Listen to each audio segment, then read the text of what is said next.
Hello everyone, स्वागत है आप सभी का हमारे यूट्यूब चैनल पर। आज है 23 जनवरी 2022 और आज की करंट अफेयर्स हम शुरू करते हैं। देखिएगा फर्स्ट क्वेश्चन क्या है हमारा। फर्स्ट है, हैदराबाद साहित्यिक महोत्सव 2022 का आयोजन किया गया है। हैदराबाद साहित्यिक महोत्सव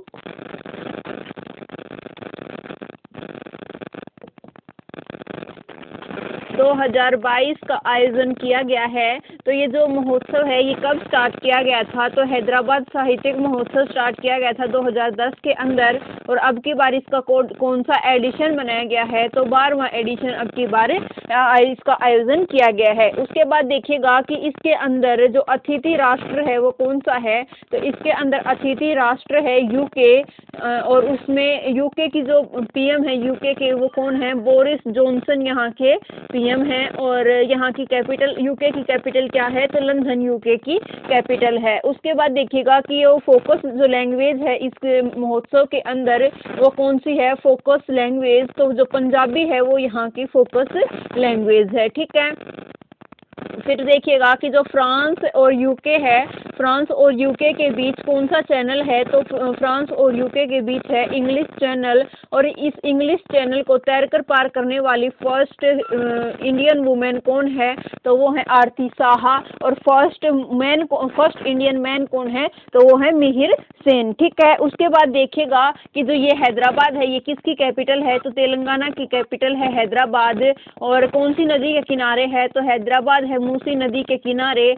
और जो तेलंगाना है ये 2 जून 2014 को आंध्र प्रदेश से अलग होकर नया राज्य बनता है। ठीक है। उसके बाद देखिएगा कि जो 1948 के अंदर 1948 में एक ऑपरेशन चलाया जाता है, ऑपरेशन पोलो, जिसका संबंध किससे है? तो ऑपरेशन पोलो के तहत जो हैदराबाद रियासत है उसको 1948 में भारत के अंदर ऐड किया जाता है, भारत में ऐड किया जाता है, भारत में शामिल किया जाता है। ठीक है। 1948 के पोलो ऑपरेशन के तहत हैदराबाद को ऐड किया जाता है। उसके बाद नेक्स्ट देखिएगा कि जो तानसेन महोत्सव है इसका संबंध कहाँ से है? तानसेन महोत्सव, तो तानसेन महोत्सव जो है ये कहाँ का मनाया जाता है? तो ग्वालियर एमपी के अंदर ये मनाया जाता है तानसेन महोत्सव। ठीक है। और उसके बाद ये मैंने आपको बता दिया जो इंग्लिश चैनल है, इस इंग्लिश चैनल में कौन सा बैंक है? तो इसमें है डोबर बैंक। डोबर बैंक विश्व का सबसे बड़ा बैंक है डोबर बैंक।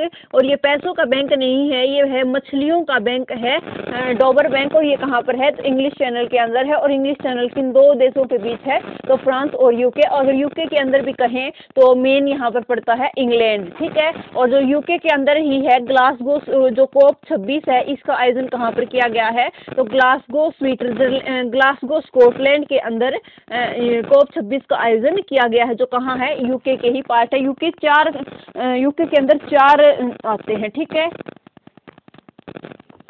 उसके बाद नेक्स्ट देखिएगा, नेक्स्ट क्या दे रखा है? नेक्स्ट है कि जो स्टैचू ऑफ इक्वलिटी है, स्टैचू ऑफ इक्वलिटी है ये कहाँ पर बनाई गई है? तो स्टैचू ऑफ इक्वलिटी कहाँ पर स्थापित की गई है? तो 5 फरवरी 2022 को इसका अनावरण किया जाएगा। कहाँ पर? हैदराबाद के अंदर इसका अनावरण किया जाएगा। और किसके द्वारा? जो भारत के प्रधानमंत्री हैं नरेंद्र मोदी जी, उनके द्वारा इसका 5 फरवरी 2022 को इसका अनावरण किया जाएगा। और ये इसकी जो ऊंचाई है वो कितनी है? 216 फीट इसकी ऊंचाई है। और किसकी ये मूर्ति है? तो संत रामानुजाचार्य की ये मूर्ति है। और इन्होंने किस क्षेत्र में काम किया है? तो छुआछूत को समाप्त करने में इन्होंने महत्वपूर्ण बल दिया है। और समानता पर भी इन्होंने काम किया है। ठीक है। जिसके कारण इनकी जो है ये कैसी है? तो ये स्टैंडिंग, ये कैसी है? बैठी हुई प्रतिमा है। ठीक है। बैठी हुई प्रतिमा है। और ये लार्जेस्ट है, वर्ल्ड्स लार्जेस्ट सिटिंग स्टैचू है। ये second largest sitting statue.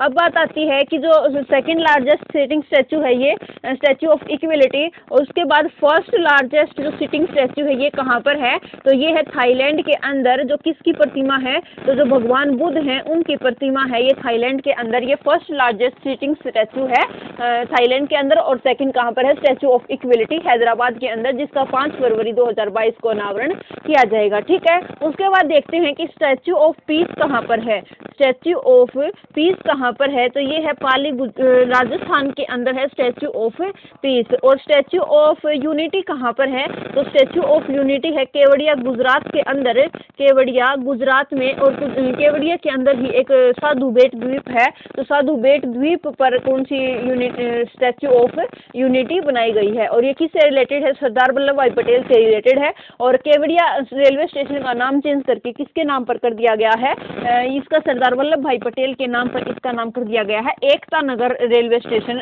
Kevadia railway station का नाम कर दिया गया है। और 31 अक्टूबर को हम कौन सा दिवस मनाते हैं, तो 31 अक्टूबर को हम मनाते हैं एकता दिवस मनाते हैं सरदार वल्लभ भाई पटेल की याद में। ठीक है, उसके बाद नेक्स्ट देखिएगा, नेक्स्ट क्या है कि ग्लोबल 500 रिपोर्ट के अनुसार, ग्लोबल 500 रिपोर्ट आई है, एक रिपोर्ट जारी की गई है। इसके अकॉर्डिंग क्या कहा गया है कि सबसे मूल्यवान ब्रांड कौन सा है, सबसे मूल्यवान वैल्यूएबल ब्रांड कौन सा है, तो सबसे मूल्यवान जो ब्रांड है वो है एप्पल।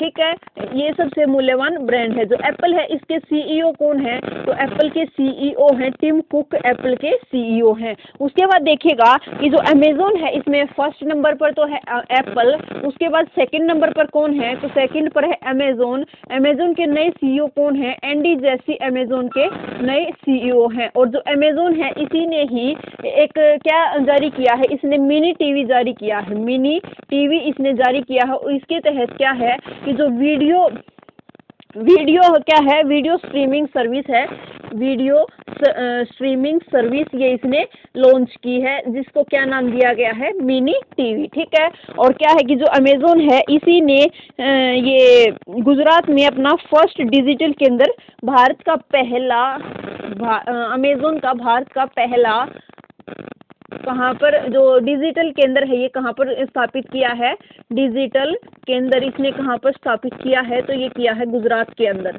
ठीक है, गुजरात में। उसके बाद नेक्स्ट है जो थर्ड पोजीशन पर है वो कौन है, तो थर्ड पोजीशन पर है गूगल, थर्ड पोजीशन पर है गूगल। इसके सीईओ कौन है, तो गूगल के सीईओ हैं सुंदर पिचाई, सुंदर पिचाई गूगल के सीईओ हैं। और इन फोर्थ नंबर पर है माइक्रोसॉफ्ट, माइक्रोसॉफ्ट के सीईओ कौन है, तो माइक्रोसॉफ्ट के सीईओ हैं सत्य नडेला। और ये जो दोनों हैं गूगल और जो माइक्रोसॉफ्ट के सीईओ हैं, इनको हाल ही में पद्म भूषण पुरस्कार से सम्मानित किया गया है, पद्म भूषण पुरस्कार दिया गया है। ठीक है, उसके बाद देखिएगा कि जो सबसे तेजी से बढ़ने वाली कंपनी कौन सी है, सबसे तेजी से बढ़ने वाली इनमें कंपनी कौन सी है, सबसे तेजी से बढ़ने वाली, तेजी से बढ़ने वाली कंपनी है टिकटॉक, टिकटॉक ये सबसे तेजी से बढ़ने वाली कंपनी है। और भारत की क्या पोजीशन है, तो जो टॉप 100 हैं उनमें भारत की एक कंपनी है टॉप 100 के अंदर, वो कौन सी है, टाटा, टाटा साल्ट जो है ये भारत की टॉप 100 के अंदर एकमात्र कंपनी कौन सी है, टाटा कंपनी है। और जो ये दक्षिण एशिया में टॉप कौन सी है, तो टाटा ही साउथ एशिया जो है दक्षिण एशिया है, इसमें टॉप पोजीशन पर कौन है, टाटा। ठीक है, उसके बाद देखिएगा कि हाल एक ब्रांड इंडिया अभियान लॉन्च किया गया था, ब्रांड इंडिया अभियान।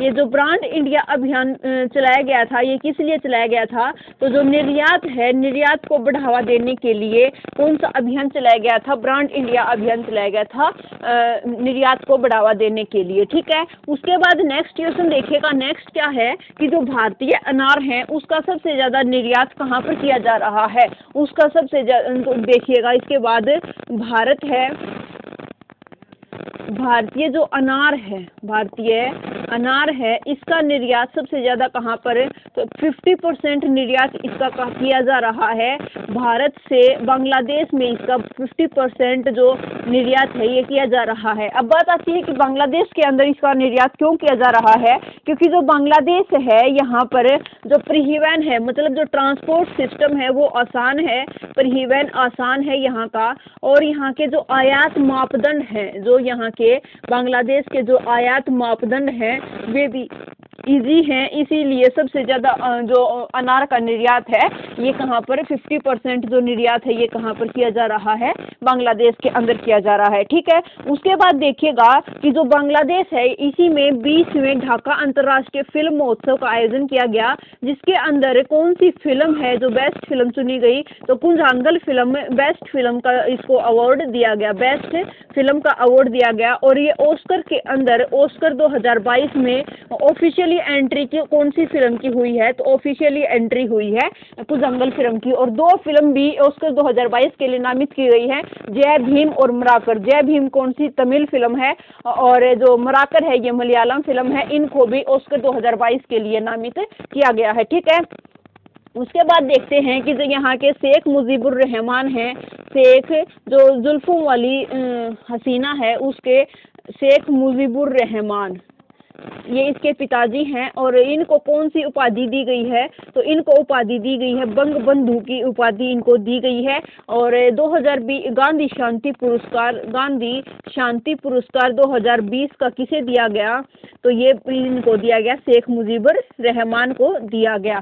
ठीक है, और 1971 के में जो पाकिस्तान है, जो बांग्लादेश है उसको आज़ाद कराने में इसको शेख मुजीबुर रहमान का मेन रोल रहा था। ठीक है, उसके बाद देखिएगा कि जो बंधन और मिताली एक्सप्रेस हैं, बंधन और मिताली एक्सप्रेस हैं, ये कौन से देश के साथ बीच चलती हैं, तो बंधन और मिताली एक्सप्रेस ये 2 रेल हैं, ये भारत और बांग्लादेश के बीच में चलती हैं। ठीक है, भारत और बांग्लादेश के बीच। और आप देखते हैं कि जो बांग्लादेश है इसके साथ एक्सरसाइज कौन सी है, तो संप्रीति एक्सरसाइज है, ये किसके साथ होती है, ये बांग्लादेश के साथ होती है। ठीक है, बांग्लादेश के साथ। और बांग्लादेश की प्राइम मिनिस्टर कौन है, तो शेख हसीना जुल्फों वाली बांग्लादेश की प्राइम मिनिस्टर हैं। ठीक है, और जो 3 बीघा कॉरिडोर है, ये जो संविधान संशोधन हुआ था, ये 3 बीघा कॉरिडोर संविधान संशोधन कब हुआ था, तो 100वां संविधान संशोधन है, ये 3 बीघा कॉरिडोर से रिलेटेड है।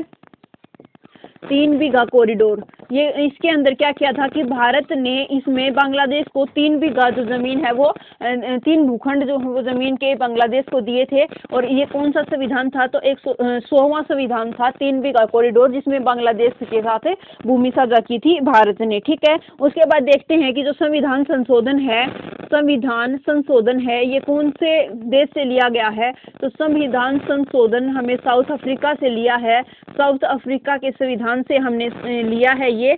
और ये आर्टिकल नंबर 368 के तहत आता है। और अब तक टोटल कितने संविधान संशोधन हो चुके हैं, 105 है। 100वां ये था। 101वां कौन सा है, तो जीएसटी से रिलेटेड है 101वां। और 102वां किससे रिलेटेड है, तो 102वां है ओबीसी आयोग जो नया बनाया गया उससे रिलेटेड है। 103 किससे है, तो ईडब्ल्यूएस को जो आरक्षण मिला है उससे है। और 104 जो संविधान संशोधन है ये किससे है, तो जो SC ST का जो रिजर्वेशन है, SC ST का जो रिजर्वेशन है ये इसका टाइम बढ़ा दिया गया। और जो लोकसभा और राज्यसभा में जो एंग्लो इंडियन थे उनको समाप्त कर दिया गया 104वें संविधान संशोधन के द्वारा। और 105वां संविधान संशोधन क्या है कि जो ये ओबीसी आयोग बनाया है, ओबीसी कमीशन है, इसमें कास्ट का जो निर्धारण है, कास्ट निर्धारण कौन करेगा, तो जो राज्य है ये इसमें कास्ट का निर्धारण करेगा। ठीक है, राज्य को ये अधिकार दिया गया है 105वें संविधान संशोधन के द्वारा। ठीक, उसके बाद देखेंगे नेक्स्ट क्वेश्चन क्या है हमारा। नेक्स्ट है कि जो टाटा स्काई है उसका नाम चेंज करके क्या कर दिया गया है, टाटा स्काई है उसका नाम चेंज करके क्या कर दिया गया है, टाटा प्ले उसका नाम कर दिया गया है। ठीक है, और नेक्स्ट जो अनिल अवचट हैं इनका ये निधन हो गया है हाल ही में। अनिल अवचट ये एक मराठी लेखक हैं और इनका हाल ही में निधन हो गया है। उसके बाद आर नागास्वामी है जो इनका भी हाल ही में निधन हो गया था। और आर नागास्वामी ये क्या हैं, ये प्रसिद्ध इतिहासकार हैं, पुरातत्वविद हैं। और ये कहाँ से बिलोंग करते हैं, तो ये तमिलनाडु से बिलोंग करते हैं और इनका निधन हो गया है। और जो बिपिन रावत हैं, जनरल बिपिन रावत हैं, उनका भी हाल ही में भारत के first chief of defence staff first CDS थे जिनका हाल ही में निधन हो गया था। कुन्नूर तमिलनाडु के अंदर उनका हेलीकॉप्टर क्रैश के दौरान उनका निधन हो गया था। ठीक है, उसके बाद है कि जो दक्षिण मोबुआंग है, दक्षिण मोबुआंग ये एक मिजोरम का गांव है। इसको हाल ही में ओडीएफ मिजोरम का फर्स्ट ओडीएफ प्लस गांव घोषित किया गया है। ओडीएफ प्लस गांव घोषित किया गया है, खुले में शौच मुक्त गांव किसको मिजोरम का पहला दक्षिण मोबुआंग को घोषित किया गया है। ठीक है, अब मिजोरम की बात आती है तो मिजोरम की कैपिटल क्या है? आइजोल मिजोरम की कैपिटल है। और यहाँ के जो सीएम है वो कौन है? जोरमथंगा यहाँ के गवर्नर है, सीएम है।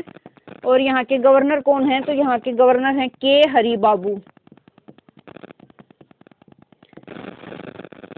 और यहाँ के सीएम ये हैं और ये मिजोरम की कैपिटल है। ठीक है, उसके बाद नेक्स्ट देखते हैं कि हाल ही में जो ओडीएफ प्लस गांव की सूची आई थी उसमें टॉप कौन से राज्य ने किया था? ओडीएफ प्लस गांव में टॉप कौन सा राज्य है, स्टेट है? तो तेलंगाना इसके अंदर टॉप है। तेलंगाना इसके अंदर टॉप है। और ये किससे अलग होकर बना है? तो तेलंगाना राज्य अलग होकर बना है। 2 जून 2014 को आंध्र प्रदेश से अलग होकर तेलंगाना राज्य बना है। अब देखिएगा कि जो स्वच्छ भारत मिशन है ये किसके तहत चलाया गया है? ये ओडीएफ प्लस गांव की जो सूची आती है किसके तहत है? तो स्वच्छ भारत अभियान है, इसकी ये एक स्कीम चलाई गई है इसी से रिलेटेड। और ये जो स्कीम है ये 2 फेज में बनी है। तो फेज फर्स्ट और फेज सेकंड इसकी आ चुकी है।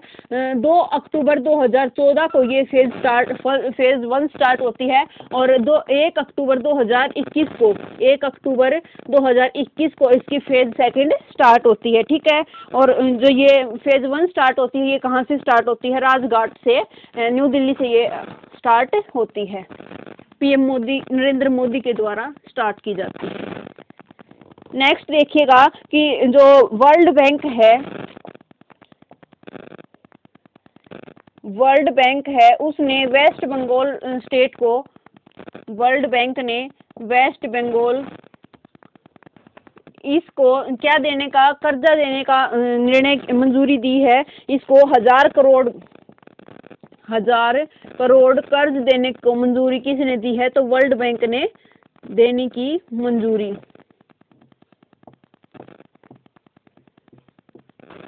वर्ल्ड बैंक के द्वारा वेस्ट बंगाल स्टेट को 1000 करोड़ कर्ज देने की मंजूरी दी गई है। तो जो वर्ल्ड बैंक है इसकी स्थापना कब होती है? ब्रेटन वुड्स सम्मेलन के अंदर 2 संस्थाएं हैं जिनका जन्म होता है, एक आईएमएफ और एक वर्ल्ड बैंक। तो जो वर्ल्ड बैंक है इसकी स्थापना 1945 के अंदर होती है और इसका हेडक्वार्टर कहाँ पर है? वाशिंगटन डीसी के अंदर इसका हेडक्वार्टर है। ठीक है, और पेट्रो एंड्रोस इसके जो है वो हेड हैं। उसके बाद देखते हैं वेस्ट बंगाल की बात करते हैं। तो जो वेस्ट बंगाल है इसकी राजधानी क्या है? कोलकाता। कोलकाता किस नदी के किनारे है? तो हुगली नदी के किनारे है कोलकाता। कलिकाता, सुल्तानाती और 3 गांव से मिलकर बना है कोलकाता। ठीक है, उसके बाद यहाँ की सीएम कौन है? तो ममता बनर्जी यहाँ की सीएम है। और यहाँ के गवर्नर कौन है? तो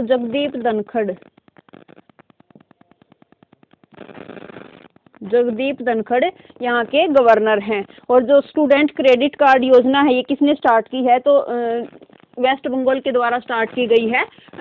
स्टूडेंट क्रेडिट कार्ड योजना, माँ योजना भी वेस्ट बंगाल के द्वारा स्टार्ट की गई है। और 11वां राष्ट्रीय संस्कृति महोत्सव का आयोजन कहाँ किया गया था? वेस्ट बंगाल के अंदर।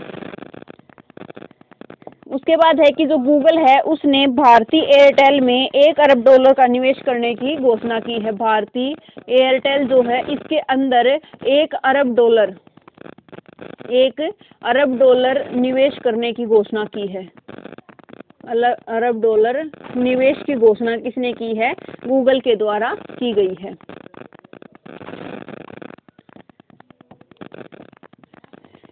नेक्स्ट है कि जो जम्मू कश्मीर की पुलिस है उसने वीरता के लिए 115 पदक जीते हैं। टोटल जो वीरता पदक दिए गए थे वो कितने दिए गए थे? 189 टोटल वीरता पदक दिए गए थे। टोटल 189 वीरता पदक दिए गए, जिसमें से टोटल में से 117 जो पदक हैं ये किसने जीते हैं? तो जो जम्मू कश्मीर की जो पुलिस है उसने ये 117 पदक जीते हैं, वीरता पदक। और जम्मू कश्मीर के जो लेफ्टिनेंट गवर्नर हैं वो कौन है? मनोज सिन्हा जम्मू कश्मीर के लेफ्टिनेंट गवर्नर हैं। ठीक है, उसके बाद नेक्स्ट देखिएगा कि जो एयर एशिया है ये एक मलेशिया की कंपनी है। एयर एशिया इसने अपने हाल ही में अपना नाम चेंज कर लिया है। एयर एशिया ये कहाँ की कंपनी है? तो ये मलेशिया की कंपनी है एयर एशिया। और इसने अपना नाम चेंज किया है नाम चेंज कर इसने क्या कर दिया है, कंपनी ए इसने अपना नाम कर लिया है, कंपनी कैपिटल ए इसने अपना नाम कर लिया है। एयर एशिया से चेंज करके कैपिटल ए इसने अपना नाम किया है। और ये कहाँ की कंपनी है, तो मलेशिया की कंपनी है। और मलेशिया की जो राजधानी है ये क्या है, कुआलालंपुर यहाँ की राजधानी है, कुआलालंपुर यहाँ की राजधानी है। और यहाँ की मुद्रा क्या है, रिंगट यहाँ की मुद्रा है। उसके बाद देखते हैं कि जो NIPER है, NIPER एक रिसर्च पोर्टल लॉन्च किया गया है, एक रिसर्च पोर्टल लॉन्च किया गया है। कौन सा है, NIPER। इसकी फुल फॉर्म क्या है, तो इसकी फुल फॉर्म है national institute of pharmacist education and research, education and research, ये इसकी फुल फॉर्म है। और ये पोर्टल लॉन्च किया गया है, तो ये किसके द्वारा, जो हमारे केंद्रीय स्वास्थ्य मंत्री हैं डॉक्टर मनसुख मंडाविया, उनके द्वारा ये लॉन्च किया गया है, ये पोर्टल लॉन्च किया गया है। ठीक है, उसके बाद देखिएगा कि जो ऑनलाइन सेफ्टी बिल है ये किसके द्वारा लागू किया गया है, ऑनलाइन सेफ्टी बिल लागू किया गया है ऑस्ट्रेलिया के द्वारा। Online safety bill, online safety bill ये किसके द्वारा लागू किया गया है, तो ऑस्ट्रेलिया ने ये लागू किया है, ऑस्ट्रेलिया ने लागू किया है। अब देखिएगा कि जो ऑस्ट्रेलिया की बिग बैश लीग होती है, ऑस्ट्रेलिया की बिग बैश लीग है, इसमें खेलने वाले पहले भारतीय खिलाड़ी कौन से हैं, तो उन्मुक्त चंद इस ऑस्ट्रेलिया की बिग बैश लीग में खेलने वाले पहले भारतीय खिलाड़ी हैं। ऑस्ट्रेलिया की कैपिटल क्या है, कैनबरा ऑस्ट्रेलिया की कैपिटल है। और स्कॉट मॉरिसन यहाँ के प्राइम मिनिस्टर हैं। और जो द्वीप ऑस्ट्रेलिया ने हाल ही में यहाँ की जो महारानी है महारानी एलिजाबेथ के नाम पर जो द्वीप हैं उनके नाम रखने की घोषणा की है। और यहाँ की जो ऑस्ट्रेलिया की जो न्यायाधीश हैं हिलेरी चार्ल्सवर्थ, ये क्या है, ये ऑस्ट्रेलिया की न्यायाधीश हैं, ऑस्ट्रेलिया की न्यायाधीश हैं। और ये क्या की गई हैं कि ये ICJ international court of justice के अंदर ये न्यायाधीश चुनी गई हैं।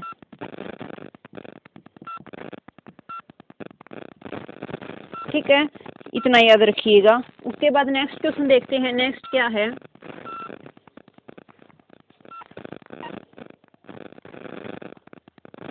नेक्स्ट है चिरू 2022। ये एक अभ्यास है, ये किन किन देशों के बीच किया गया है, तो CH से चाइना, ईरान और रशिया के बीच ये अभ्यास किया गया है। और ये सेना किसके बीच किया गया है, तो ये नौसेना की एक्सरसाइज है, ये नेवल एक्सरसाइज है, चाइना, ईरान और रशिया के बीच किया गया है। इसका आयोजन कहाँ पर किया गया है, तो जो ओमान की खाड़ी है, ओमान की खाड़ी में इसका आयोजन किया गया है, ओमान की खाड़ी में इसका आयोजन किया गया है। ठीक है, उसके बाद देखते हैं कि जो ये ईरान है, ईरान की जो मुद्रा है ये क्या है, ईरान की मुद्रा है तेरान। और जो ये SCO जो है संघाई सहयोग संगठन है, उसका 9th मेंबर कौन बना था, तो उसका 9th मेंबर ईरान बना था। और जो मिस्र है ये किसका 9th मेंबर, तो जो NDB न्यू डेवलपमेंट बैंक है, ब्रिक्स का जो बैंक है, इसका 9th मेंबर कौन बना, तो मिस्र इसका 9th मेंबर बना है। ठीक है, उसके बाद नेक्स्ट देखते हैं कि जो चाबहार बंदरगाह है, ईरान में भारत ने कौन सी बंदरगाह बनाई है, तो चाबहार बंदरगाह भारत में ईरान ने ईरान में भारत ने बनाई है। और फारस की खाड़ी और जो ओमान की खाड़ी है, इनके बीच कौन सी जल संधि है? होर्मुज की जल संधि है। फारस की खाड़ी और ईरान की ओमान की खाड़ी के बीच है होर्मुज की जल संधि। और जो आंसुओं का द्वार है वो किसको कहा जाता है? बाब अल मंदेब की खाड़ी को संधि को कहा जाता है आंसुओं का द्वार। उसके बाद नेक्स्ट देखते हैं कि जो T+2 अवार्ड है ये क्या है? तो जो हाल ही में ये कौन से टाइगर रिजर्व को दिया गया है 2022 का? तो सत्यमंगलम टाइगर रिजर्व जो है, सत्यमंगलम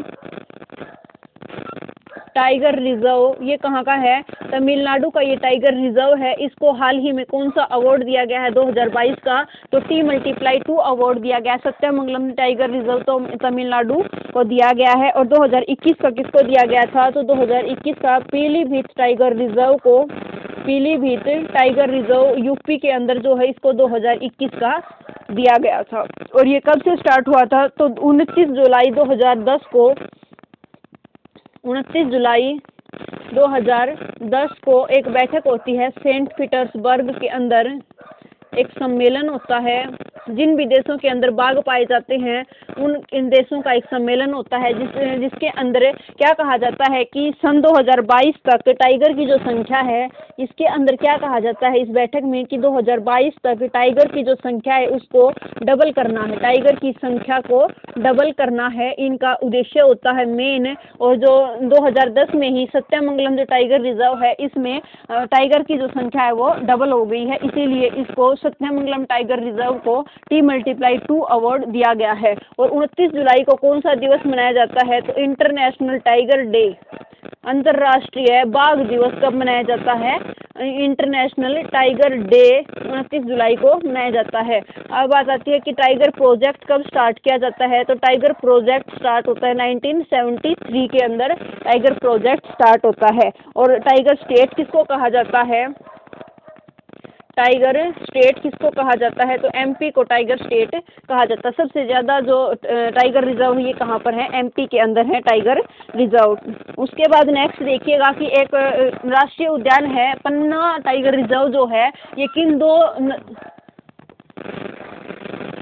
जो बेतवा नदी है और जो केन नदी है, इन दो नदियों को जोड़ने, ये जो नदी है इनको जोड़ने के बाद इनके बीच में कौन सा टाइगर रिजर्व प्रभावित हो रहा है? तो जो पन्ना टाइगर रिजर्व है ये कहाँ पर है? मध्य प्रदेश के अंदर है पन्ना टाइगर रिजर्व। ये इन दोनों नदी को जब जोड़ रहे हैं तो इनके बीच में आ रहा है पन्ना टाइगर रिजर्व और ये इससे प्रभावित हो रहा है। जो बेतवा नदी है इस पर कौन सी परियोजना है? तो माता टीला परियोजना है बेतवा नदी पर, माता टीला परियोजना। ठीक है।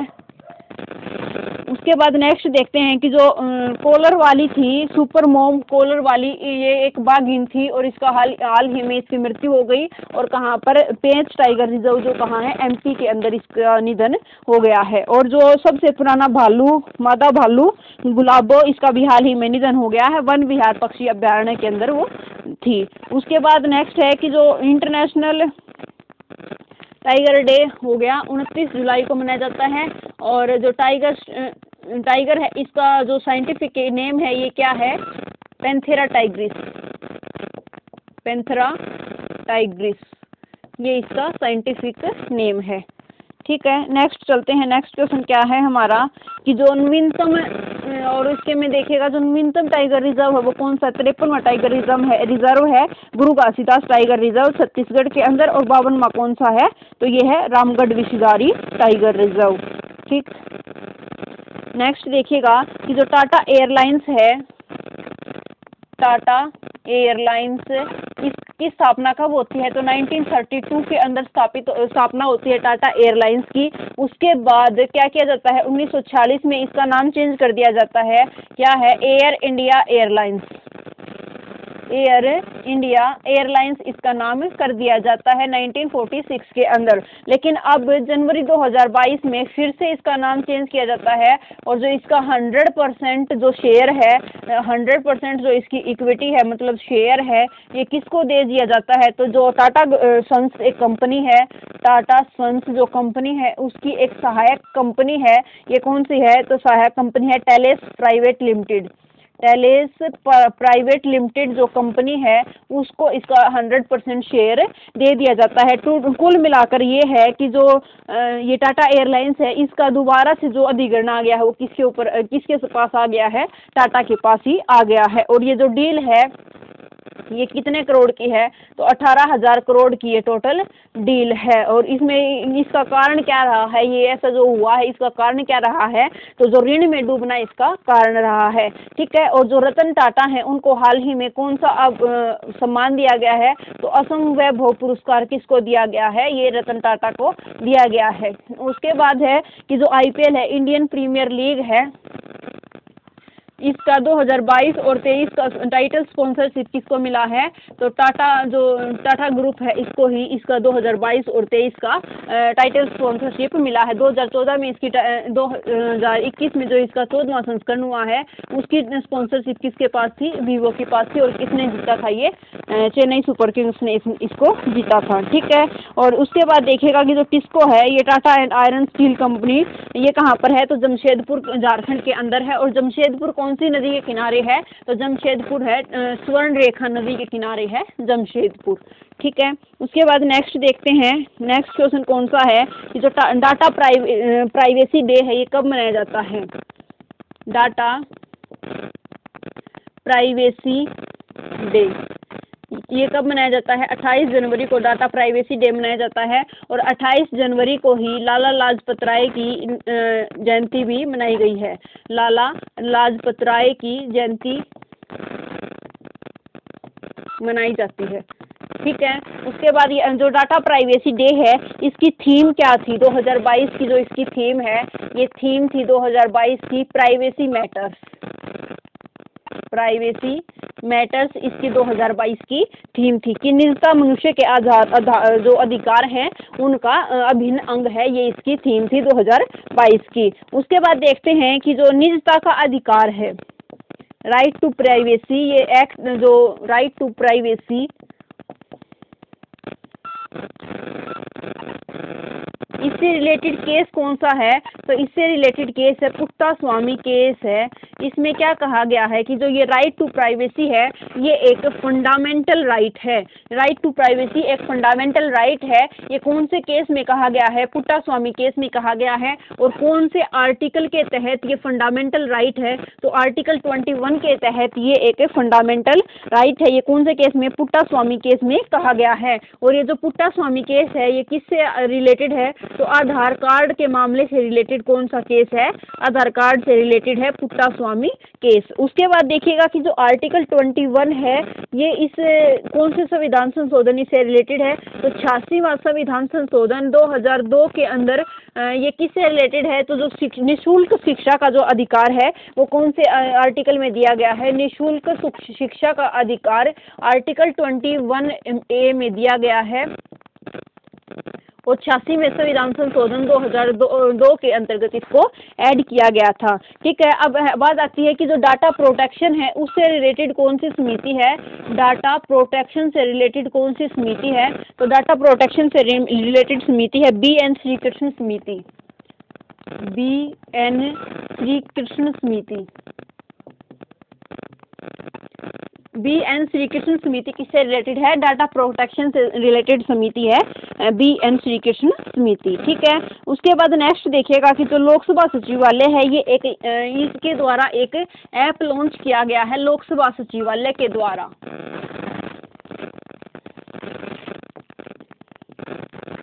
लोकसभा सचिवालय है उसके द्वारा एक ऐप लॉन्च किया गया है। उस ऐप का क्या नाम है, तो डिजिटल संसद उस ऐप का नाम है। डिजिटल संसद जो ऐप है ये किसके द्वारा लॉन्च किया गया है, तो ये डिजिटल संसद ऐप लॉन्च किया गया है लोकसभा सचिवालय के द्वारा। ठीक है। तो जो अब हाल ही में कौन सी लोकसभा चल रही है, तो हाल ही में 70वीं लोकसभा चल रही है। और इसके स्पीकर कौन है, लोकसभा स्पीकर कौन है वर्तमान में, तो वर्तमान में लोकसभा स्पीकर है ओम बिरला, ओम बिरला जो है ये, और कौन सी कहाँ से है ये, तो कोटा राजस्थान से, कोटा बूंदी राजस्थान से कौन है, ओम बिरला है, सीट से हैं, और इन्होंने ही ये लोकसभा के 17वीं लोकसभा के स्पीकर हैं, वर्तमान में स्पीकर हैं। और ये किसके दिमाग की उपज है, ये ऐप जो डिजिटल संसद ऐप है ये ओम बिरला के दिमाग की उपज है। ठीक है, उसके बाद नेक्स्ट देखते हैं कि ये जो इन्होंने डिजिटल संसद ऐप ये लॉन्च किया है, ये क्यों किया है कि जो संसद या सांसद हैं उनकी कार्रवाई को आम जनता के सामने रूबरू करवाना, आम जनता ताकि उनको जान सके, जो भी कार्रवाई होती है उनके द्वारा जो भी काम किया जाता है उसको आम जनता जान सके, इसीलिए ये डिजिटल संसद ऐप है जो है ये लॉन्च किया गया है। ठीक है, उसके बाद नेक्स्ट देखते हैं कि जो संसद है इसका वर्णन कौन से आर्टिकल में है, तो 79 आर्टिकल में है संसद का वर्णन। और राज्यसभा कौन से आर्टिकल में है, तो आर्टिकल नंबर 80। और लोकसभा कौन से आर्टिकल में है, तो आर्टिकल नंबर 81 के अंदर है संसद लोकसभा। इसको याद रखिएगा, सरला। ठीक है, और नेक्स्ट देखिएगा कि जो लोकसभा के महासचिव हैं वो कौन है, उत्पल कुमार हैं, लोकसभा महासचिव। लोकसभा महासचिव कौन है, तो उत्पल कुमार हैं लोकसभा के महासचिव। ठीक है, नेक्स्ट है कि जो लोकसभा है इसके फर्स्ट स्पीकर कौन थे, लोकसभा के फर्स्ट स्पीकर थे जीवी मावलंकर, और फर्स्ट महिला स्पीकर कौन थी, तो मीरा कुमार। आज तक केवल लोकसभा में 2 ही स्पीकर बनी है, मीरा कुमार फर्स्ट थी और उसके बाद सुमित्रा महाजन बनी है। और वर्तमान में स्पीकर कौन है, तो ओम बिरला वर्तमान में इसके स्पीकर हैं। ठीक है, ये इतनी बात आप याद रखिएगा। ठीक है फ्रेंड्स, आज के लिए इतना ही, मिलते हैं नेक्स्ट वीडियो में। आपको वीडियो कैसी लगी लाइक शेयर और कमेंट करके ज़रूर बताना। Thank you friends.